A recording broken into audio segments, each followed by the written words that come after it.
You've got to tell yourself, despite the circumstances, the situations, you have to tell yourself that, listen to me, I'm not going anywhere until I get the goal. Like until I make my dreams become a reality, I'm not quitting. I don't care how much money I have to invest. I don't care how much time I have to invest. I'm going to continue to do this until I become successful. What I've realized over the 23 years of my life, it's not the physical body that holds us back. It's not the physical body that holds us back, but it's the mindset. The biggest disability you can have is a bad mindset. Tired don't mean nothing. Tired is only in the mind. You tell yourself you're tired, you're gonna be tired. I don't get tired.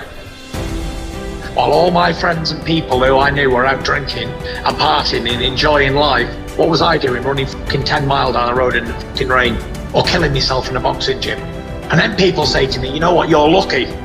I'm lucky because I fucking worked all the hours that God gave me. I'm lucky because I fucking trained so hard that I can't be beaten. I need you to confront you because you're the one holding you up. I need you to confront you. I need you to look in the mirror and tell you, you are not gonna do me like this no more. You're not gonna continue to sabotage me. You're not. You're not gonna keep procrastinating. I need you. You're not. Your biggest enemy is you.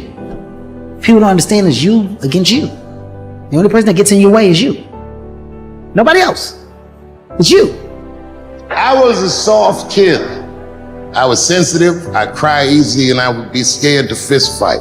And my mother used to tell me this thing, I don't even know if you remember, but you said this to me more than once. You said, son, sometimes you have to be a lion so you can be the lamb you really are.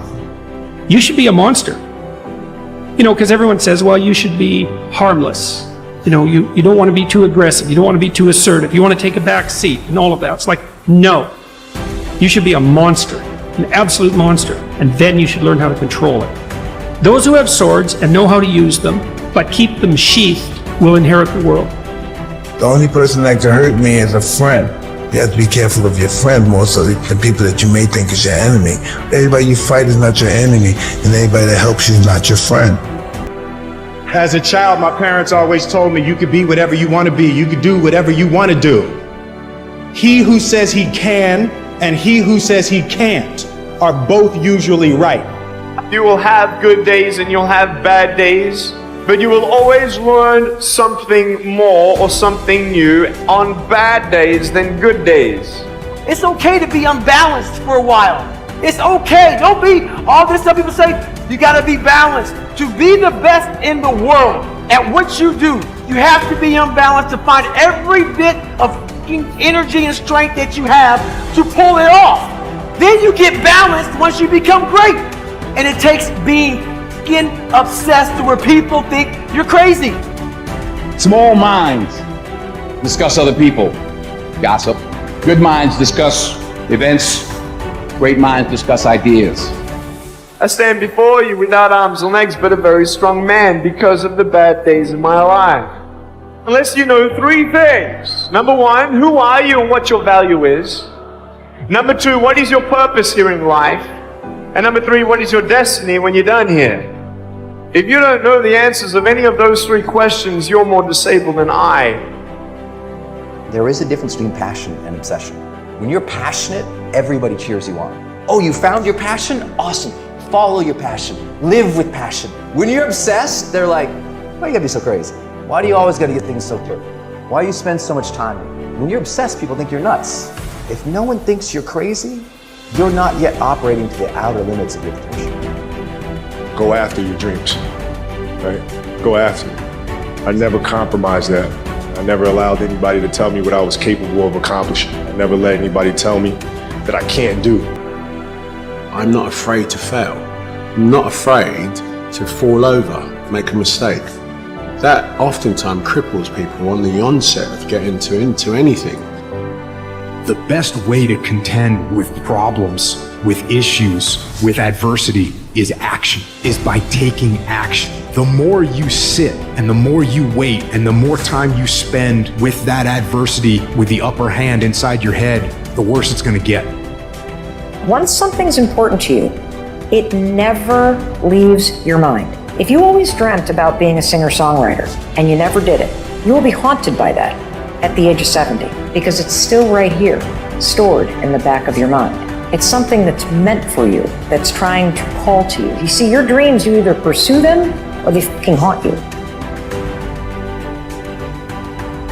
Until your mind is open to the possibilities that I can do this, you would never be able to do it. Once the mind starts to believe it can be achieved, only then does it start to break down tactically how we can do this.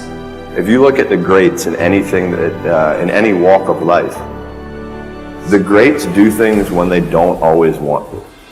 And that's the separation. We all think about quitting when shit's hard. It's hard to process information during pain because that pain takes over and you can't think rationally. You're thinking about fight or flight, save yourself. That's not a rational thought. It's not a thought that's going to get you through hard times. It's all about your mind takes control of you.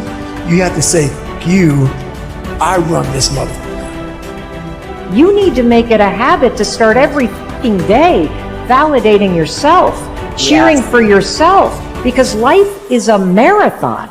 And this might be a challenging leg where you're like, I'm just going to throw in the towel. I'm not going to do that thing. Hell no. If you're standing in front of that mirror, you deserve to feel the support and empowerment and encouragement that you need. You are doing so much every single day that you don't give yourself credit for.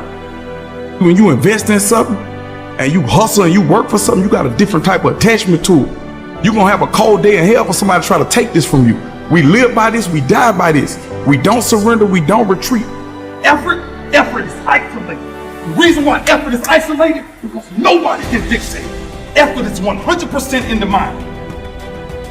I live for today, and I don't care what happened yesterday. I live in the moment because that's the only thing we have in our lives, are moments in time. And as soon as I've gone out that door, we can never reverse back and play it again, because it's real life, it's not a dress rehearsal. So I don't really care what happens 5 minutes ago. I'm just going to keep going today and living today and enjoying myself, because I know what God gives, God can take away in the flash of a second. It can all be turned upside down, and I've experienced it. Sometimes in life when everything's going great for you and you don't know good from bad, you need to experience a little rain sometimes so you can enjoy the sunshine again. And now I'm happy for the small things in life.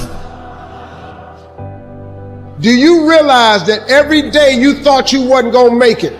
Do you remember them days where you thought it was absolutely unbearable and you thought you wasn't gonna endure that one? Do you know that your survival rate for every last one of them bad days is 100%? You survived every hater, you survived all the evictions, you survived the firings, you survived all the trouble you ever been in. Your survival rate is 100%.